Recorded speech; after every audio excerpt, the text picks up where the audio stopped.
We invite Chairman Kashmir Committee, Syed Fakhar Imam, for his remarks.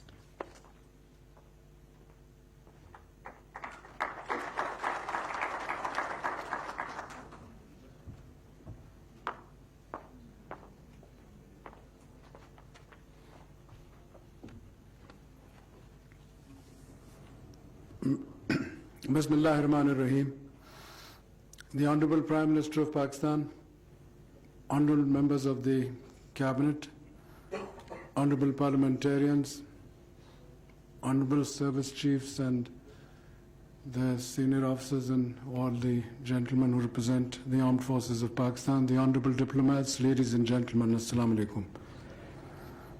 Today is a day of commemorating what this country was established for, that the Muslim majority areas sought a separate homeland under the leadership of the Honorable Qaid-e-Azam Muhammad Ali Jinnah. Under his dynamic, far-reaching, long-term, what in modern terms is called vision, he sought that the two communities which had lived together would not be able to live in harmony forever. And what has transpired in the last 6 years, and in particular since the 5th of August 2019, has justified Qaid's way of looking at how the newly independent states of Pakistan and India would evolve. Under the very myopic, tyrannical, and extraordinarily short-sighted policies of the triumvirate of Prime Minister Modi, Amit Shah, and Doval, the three, I think, are the triumvirate who drives India's philosophy today. But in their haste to establish the hegemony of India, which the more sophisticated leadership under Mahatma Gandhi or Jawaharlal Nehru, under an Indian constitution which was evolved in 1950, the symbols were secularism, pluralism, and democracy. Each one of those symbols of India's newly independent state have been suitably demolished, and in a manner, in a way, and in a method which the world can see at large. The Kashmir cause, which is to Pakistan, as the Qaid said, the jugular vein of Pakistan, it is in all and every way, has today again been brought to the international level, because after the Shimla Agreement, the Indians always said that the two nations must resolve their outstanding issues bilaterally. Pakistan never concurred. However, the Kashmir cause and the suffering of the Kashmiris, who are the key people in this whole affair, was not somehow resolved, as it has not been today.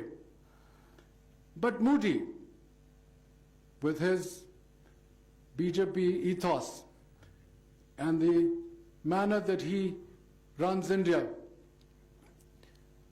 my colleague, the Honorable Foreign Minister, mentioned Babri Masjid, the demolition, and we saw what the Supreme Court of India has done. And subsequently, as Chief Minister of Gujarat, 2,500 citizens of Muslim belief were martyred. And what did the Indians do? What has the Supreme Court of India done recently? Upheld Modi's fascism.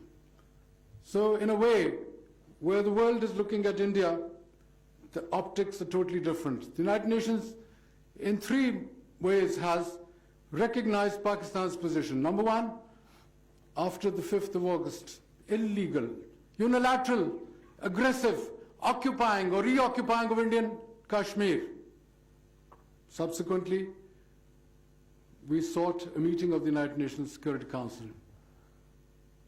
China played the key role. They brought the Russians on board, the Americans, the Honorable Donald Trump, we have seen 4 or 5 times in meeting our Honorable Prime Minister, said it was Prime Minister Modi who's asked me to mediate. Mr. Modi has never retracted from that statement. However, the whole of India negated that statement, and you saw 2 days ago, in his own way. Remember one thing, whether it's President Trump, whether it's Prime Minister Modi or any other leader of powerful nations, they are driven by domestic politics. Domestic politics drove them to Pulwama attack. Modi had lost 5 state elections. He wanted a cause to win the general election. And he succeeded in that. Although he lost on the ground to the great defenders of Pakistan, but somehow he convinced the Hindi belt in the north, and that's where he won 5 of his state elections. As we saw when President Trump, again, July last year, wanted to come back. Why did he want Pakistan assistance or facilitation? Because he was heading for the November election, December this year, presidential election. He invited the Honorable Prime Minister and his large delegation, and it went rather well, except a few days later with the 5th of August intervention. Immediately what happens after that? The United Nations recognizes again that Kashmir is a disputed area. Our stand, it was, I want to remind you, Jawaharlal Nehru Sahab, Prime Minister of India, who took the case to the United Nations, not Pakistan, way back in 1948. And the instrument of accession, which was the methodology under which they had to choose between India and Pakistan, was negated when they said through the resolution that it will be plebiscite through which the Kashmiris will choose their future course of action. That stands till today, now recognized twice, 16th of August last year, 15th of January this year. So our stand and the Kashmiri stand remains absolutely correct. And then the United Nations Secretary General, as the Honorable Foreign Minister has said, I don't think, actually he's a higher level, not just a politician or a leader. He's a statesman in the true sense of the word. He had been the president of the Socialist International Organization. He represents a certain mind, which is help the weak against the strong. And that's what the UN Charter says also. That's what the League of Nations Charter said. But despite these charters, the strong are not always willing to look at the weak. And that is the real issue as far as the Kashmiris are concerned. There are 4 parties really involved on the Kashmir issue. From our side, the Kashmiris in Indian-occupied Kashmir, Azad Kashmiris, which includes Gilgit-Baltistan, and those of the Kashmiris who live outside in the world. And we, the Pakistanis, are the core. Because, as the Honorable Quaid-e-Azam said, partition plan is not complete without resolving the Kashmir issue. That is the key element today. The United Nations has given us the stamp. They don't have the authority to carry out. It has to be the permanent 5 members. And as our Honorable Prime Minister in his most effectively portrayed speech on the 4 elements that he spoke of, which were climate change, money laundering, Islamophobia, and most of that speech was on Kashmir. I say it to his face here because I feel in the last 40 years at least, the Pakistan case has never been better articulated to the people present there and to the rest of the world. Today, after Mr. Trump's visit, we the Pakistanis, we are now 220 million. This part of Pakistan was 30 million when we became an independent sovereign state. We lost, unfortunately, half our people. But today, we should not always look to others.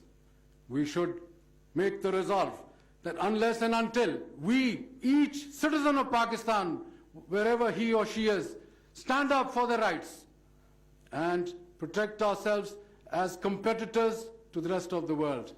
It's been far too long, that 57 Islamic or Muslim states, despite the trillions of dollars that they've had, we have never been able to come up to that level of excellence, that level of performance which the world expected, especially the state of Pakistan, to do.